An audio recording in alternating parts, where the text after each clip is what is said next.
people, it's me, Anja. My pronouns are she and her, and welcome back to my channel for a new video.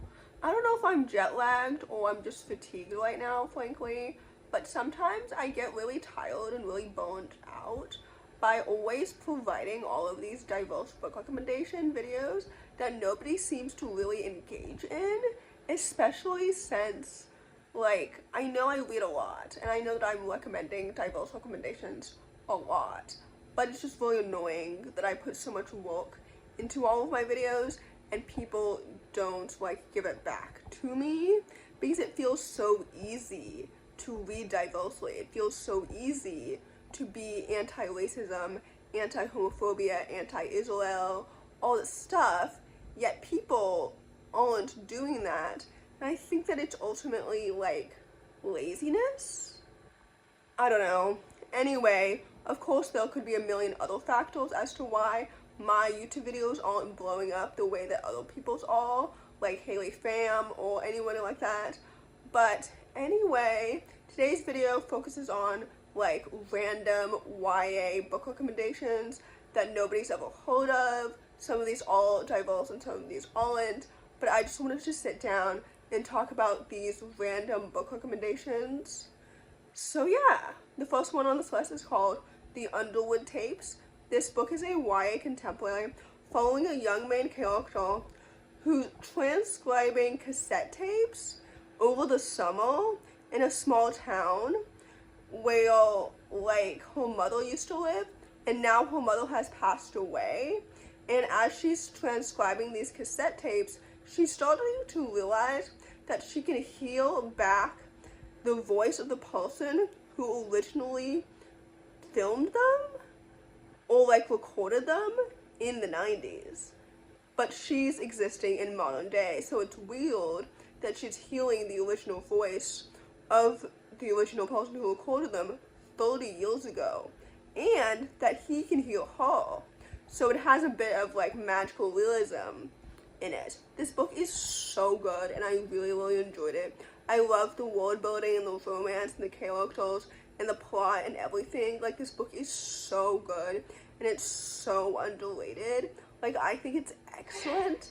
I read this book because I had already read a previous one by the same author, and I really enjoyed it. I had super high expectations, and I'm really glad that I ended up picking it up because this book is so good and it's so unique and it's so fantastic, and I think that more people should read it.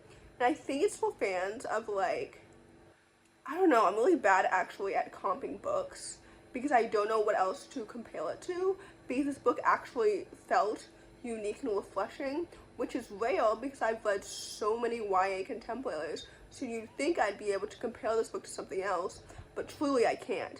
So anyway, with that said, I would definitely highly recommend it. The next book on this list is called Under the Neon Lights. This book is a YA contemporary following a black main character who's navigating gentrification, first love, and friendships. I think this book is so fantastic and it's so good. First of all, I love coming of age stories, especially through a black lens. Second of all, I love a solid black rom-com. Third of all, I love this story so much because I love the characters and the plot and the family dynamics and the friendships and the roller skating rink setting.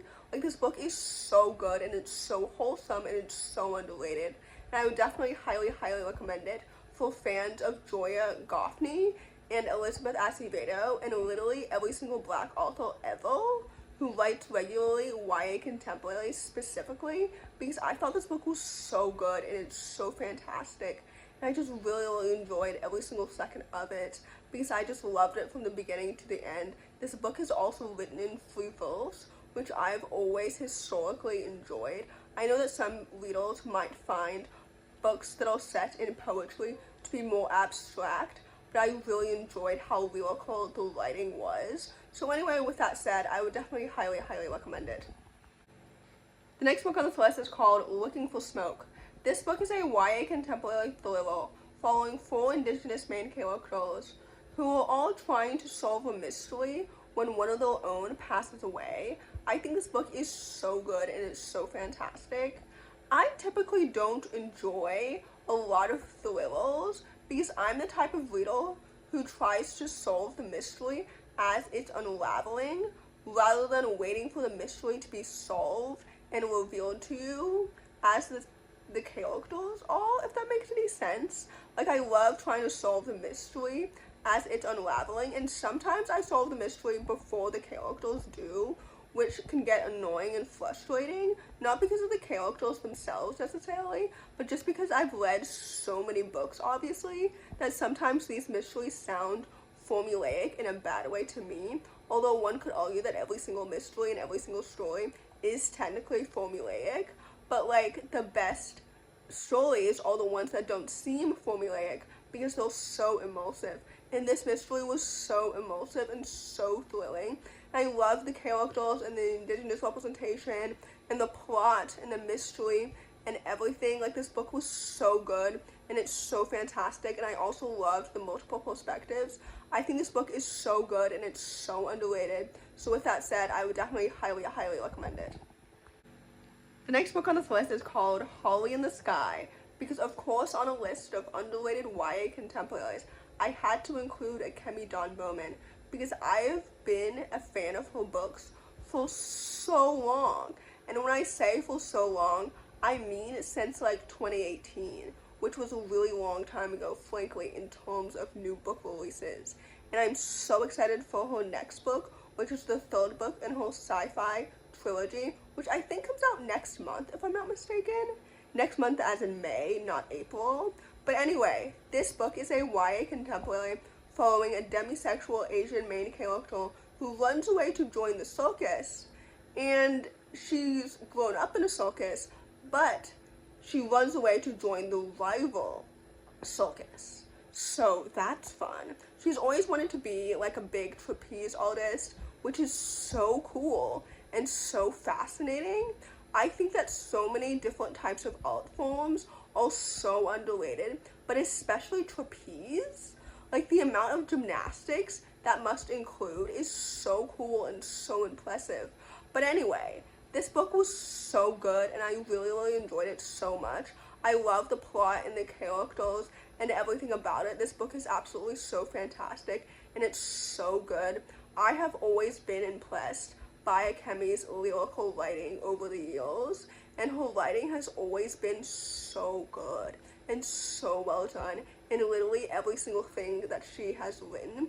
Every single time I read a book by her, I think, oh, there's no way that she can top herself, but then she does. So anyway, with that said, I would definitely highly recommend it. The next book on this list is called Echo After Echo. This book is a YA contemporary following a bisexual Jewish main character who is navigating falling in love and theater and a murder mystery. This book is so good and it's so fantastic. I love theater so much, and it's a media that I didn't really appreciate until college, but I think it's so fascinating and so cool. Like, the acting, the set, like the costumes, the music, everything is so good and it's so awesome. Like, the chemistry is so good. Actors are so underappreciated, and I mean specifically actors in the theater, because I feel like actors in movies and TV shows are often respected more for some reason. Anyway, this book was so good and so fantastic. First of all, I loved the sapphic romance. I thought it was so magical and so well paced and so good.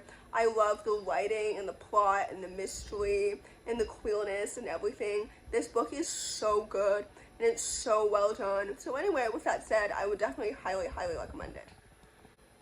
The last book on the list, and definitely not the least, is called Few Blue Skies. This book is a YA contemporary following a Latina main character who's trying to prevent a major corporation from taking over her town as she seeks to protect her family and her community. This book is so good and it's so fantastic, and I love it when characters talk about gentrification and how big billionaires sometimes take advantage of like poorer communities, if that makes any sense, especially targeting people of color. I thought this book depicted everything so well and so eloquently. Like, the writing and the pacing and the characters and everything was so well developed and so well paced. I think this book is so excellent and it's so well done. I understood the main character's emotions from the very beginning to the end. I understood her relationship with both of her parents and both of her parents' perspectives too, like, so well. This book is so fantastic and it's so underrated and it deserves so much more hype. I know I just recently talked about this book like less than 3 months ago, I think, but it's so good and it's so fantastic. So anyway, with that said, I would definitely highly recommend it. So in conclusion, I feel like I've complained about this issue of me not having consistent subscribers or views lately a lot.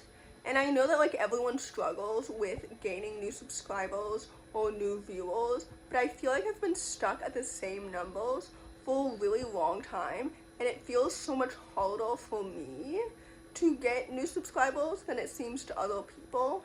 And I know that like comparison is the thief of joy or whatever, but it's just so disheartening to see all of these other content creators gain so many subscribers and so many viewers so quickly. And sometimes, you know, I have to wonder, is it me? Is it how diverse my content is? Because yes, many of the really popular booktubers don't read as diversely as me, or they don't read as much as me, or they don't read the same genres or by the same people or whatever. So like, am I too picky? Am I too much? Is it me? Like, I don't know what the factors are. And I feel like, I don't know, I feel like I've been in this headspace for quite some time. I don't know how I'm supposed to pivot without changing like who I am or changing my brand or anything like that. You know what I mean? Because I'm not going to assimilate or pander or whatever to gain more views and more popularity. Does that make any sense? Anyway, I don't know if it does, but basically, in conclusion, if you enjoy my videos, please don't hesitate to give it a big thumbs up. Comment down below the ladybug emoji if you made it all the way to the end of the video. Thanks for watching. Subscribe to my channel if you're new, and I'll see you in my next video. Bye!